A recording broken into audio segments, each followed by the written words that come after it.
In this morning's New Zealand Herald headlines, Auckland University calls in the lawyers over concerning Ashley Bloomfield scam. Australian officials to brief the government on Aukus Pillar 2 developments, and why Airbnb could be forced to cut its services.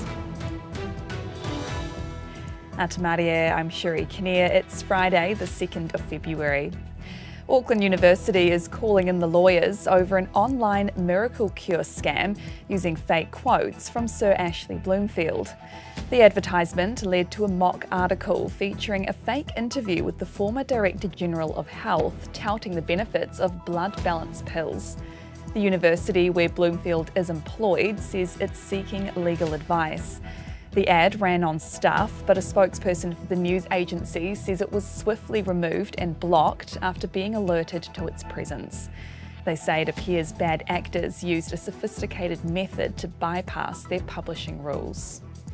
The Greens' Chloe Swarbrick is expected to reveal her decision on whether to run for the party's co-leadership this morning.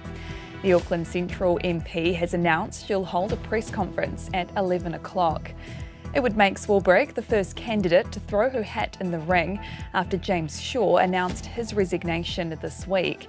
Shaw will step down in March. His successor, who will steer the ship alongside remaining co-leader Marama Davidson, is set to be announced then.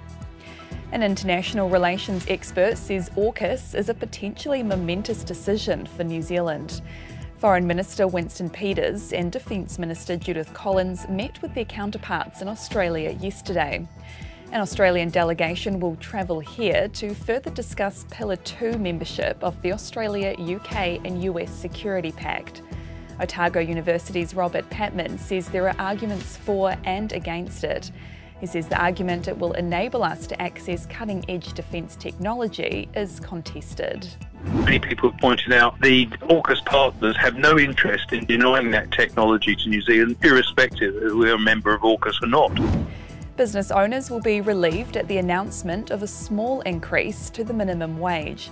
The government's signalled a 2% rise come April to $23.15 an hour. It believes it strikes the right balance and expects inflation to come down from 4.7%. Business NZ says small businesses struggle with big increases in the minimum wage.